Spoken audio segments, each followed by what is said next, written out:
अस्सलाम वालेकुम, मैं हूं डॉक्टर मोहम्मद उस्मान और आज हम एक न्यू टॉपिक के ऊपर बात करेंगे। अगर आपने अभी तक मेरा यूट्यूब चैनल लाइक नहीं किया है और सब्सक्राइब नहीं किया है तो आज ही जाइए और उसे लाइक और सब्सक्राइब करें ताकि आप अपडेटेड रह सकें हमारे न्यू ऑफ़र और अपडेट्स के साथ। आप हमारा फेसबुक का पेज भी विज़िट कर सकते हैं और उसको भी लाइक और सब्सक्राइब कर सकते हैं ताकि आपको अपडेट्स मिलते रहें। सो आइए बात करते हैं आज के टॉपिक के ऊपर।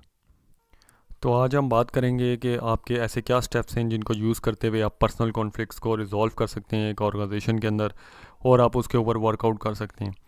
पहला स्टेप ये है कि अगर आप अपने आप को मैनेज कर सकते हैं और अपने आप को जो है काम रख सकते हैं, कूल रख सकते हैं, तो अपने आप को काम और कूल रखें और आप गुस्सा करने से अवॉइड करें।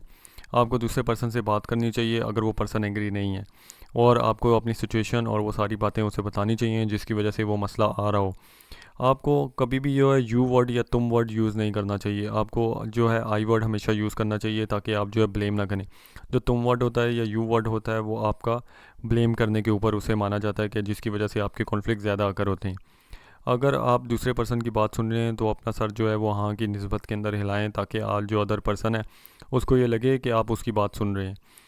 और इसके अलावा आप उसके साथ आई कांटेक्ट को मेंटेन करें ताकि उसे ये पता चले कि आप जो हैं उसी को सुन रहे हैं और आप उसको अवॉइड नहीं कर रहे हैं। मोस्ट ऑफ द सिचुएशन के अंदर आपके पास पहला स्टेप होता है कि आप उस बंदे की बात सुने और उस सिचुएशन को आप जो है काम आउट या कूल ऑफ करने की कोशिश करें। अगर आप किसी ऐसी जगह पे हैं जहाँ बहुत सारे लोग हैं तो कोशिश करें कि किसी प्राइवेट एरिया की तरफ मूव कर जाएं ताकि जो है आपकी जो डिस्कशन और आपकी बातें जो हैं वो ज़्यादा कॉन्फ्लिक्ट के अंदर ना आए। क्योंकि जब आप किसी भी पब्लिक प्लेस के अंदर होंगे और आपका मसला होगा तो लोग वहाँ पे जमा हो जाएंगे और जो ज़्यादातर लोग होते हैं वो आपका कॉन्फ्लिक्ट जो है वो ज़्यादा बढ़ाते हैं, उसको वो रोकते नहीं हैं और वो सिर्फ वहाँ पे खड़े होकर तमाशा देख रहे होते हैं।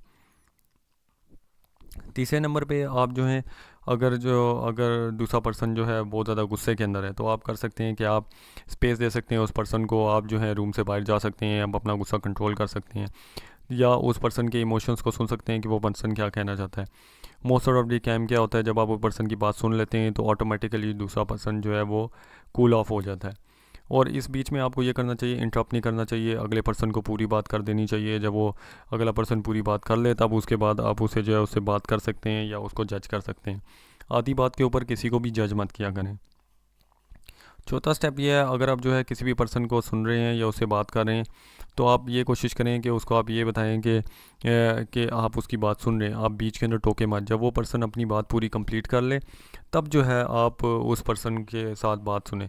अगर आपको लगता है कि आपको वो चीज़ समझ नहीं आई है तो आप अगले पर्सन को कहें कि वो अपना पॉइंट ऑफ व्यू जो है दोबारा बताए, आपको वो चीज़ समझ नहीं आ रही। ओपन एंडेड क्वेश्चन हमेशा पूछें। हमेशा ये याद रखें कि अगर आप ओपन एंडेड क्वेश्चन पूछेंगे और ब्लेम गेम नहीं करेंगे तो आपका कॉन्फ्लिक्ट जो है वो रिजॉल्व हो जाएगा। अगर आप पूछेंगे कि why you did that, why this happens, तो ये क्वेश्चन मार्क और वाई वाले जो क्वेश्चन है इनसे प्रॉब्लम्स जनरेट होती हैं और पीपल जो हैं वो डिफेंसिव होते हैं और वो ये कोशिश करते हैं कि ये तो मुझे कह रहा है कि मैंने क्यों किया।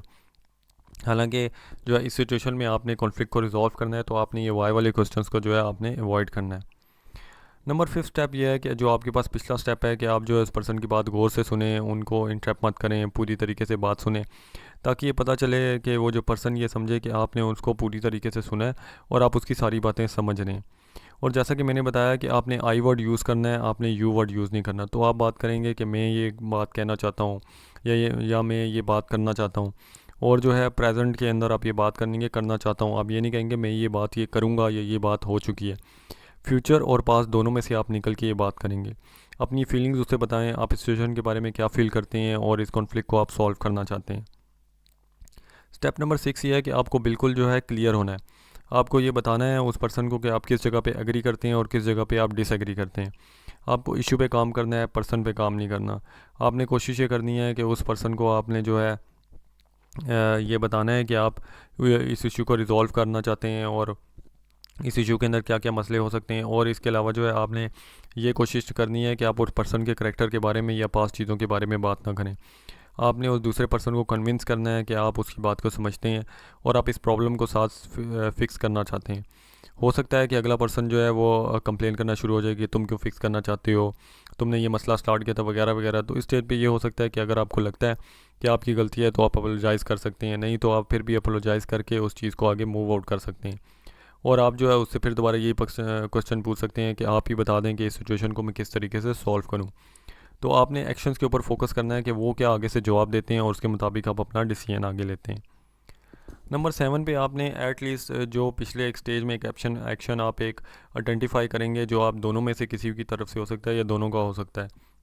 आपको ये कोशिश करनी है कि दूसरे पर्सन को ये कन्विंस करें कि वो आपके एक्शन को सपोर्ट करे। जैसे कॉन्फ्लिक्ट को रिजॉल्व करना चाहते हैं तो दूसरे पर्सन को आपको कन्विंस करना है, आपको ये उन लोगों को समझाना है कि इसकी वजह से आपकी ये प्रॉब्लम्स आएंगी और ये हमें नहीं करना चाहिए, दोनों के लिए जो है वो ये डेंजरस बात है, आपकी जॉब के ऊपर इफेक्ट पड़ सकता है।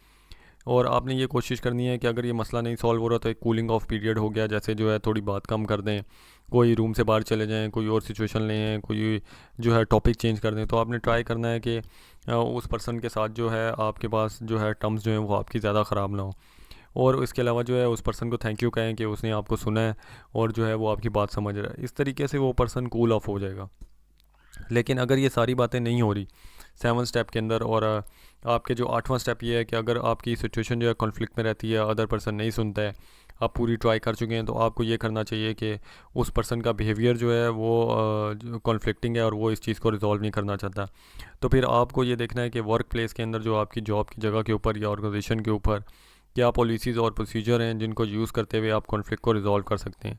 और आप अपने सुपरवाइज़र को इन्फॉर्म कर सकते हैं या मैनेजर को इन्फॉर्म कर सकते हैं कि ये कॉन्फ्लिक्ट आ रहा है और ये पर्सन मेरी बात नहीं सुन रहा और ये बात जो है वो आगे कॉन्फ्लिक्ट तक पहुंच गई है और लड़ाई हो रही है। इसके अलावा आप जो है इसको कंसिडरेशन में ले सकते हैं कि आपने किस चीज़ से एग्री करना है और किस चीज़ से एग्री नहीं करना। तो क्लियरली आपने उसे ये बताना है कि आप किस चीज़ के ऊपर एग्री कर रहे हैं और किस चीज़ के ऊपर आप एग्री नहीं करते। और आपने जो है थर्ड पार्टी को, अगर आप चाहते हैं कि वो आपके इश्यूज़ को रिज़ॉल्व करे, तो आप उनको इन्वॉल्व कर सकते हैं ताकि वो इश्यूज़ आपके आसानी से रिज़ॉल्व कर सकें। तो ये थे 8 स्टेप्स जिसके थ्रू आप पर्सनल कॉन्फ्लिक्ट को रिजॉल्व कर सकते हैं। आई होप सो कि आप इन स्टेप्स को समझेंगे और यूज़ करते हुए अपने पर्सनल कॉन्फ्लिक्ट्स को रिजॉल्व करेंगे। और इसके अलावा जो है अगर आपको कोई चीज़ नहीं समझ में आई है तो आप कमेंट कर सकते हैं मेरे यूट्यूब चैनल पे और मैं कोशिश करूँगा कि मैं वो चीज़ आपको समझा सकूँ। ये वीडियो तो यहीं तक थी। अगर आपको वीडियो पसंद आई ज़रूर हमारे यूट्यूब चैनल के ऊपर जाइएगा, उसे लाइक और सब्सक्राइब कीजिएगा। और आप ट्रेनिंग सर्टिफिकेट भी अर्न कर सकते हैं हमारे वीडियो चैनल से। उसकी प्रोसेस एज़ फॉलोज़ है। क्या सोच रहे हैं, आज ही जाइए हमारे यूट्यूब चैनल के ऊपर और स्टे अपडेटेड रहें ताकि आप भी फ्री सर्टिफिकेट्स अर्न कर सकें। शुक्रिया।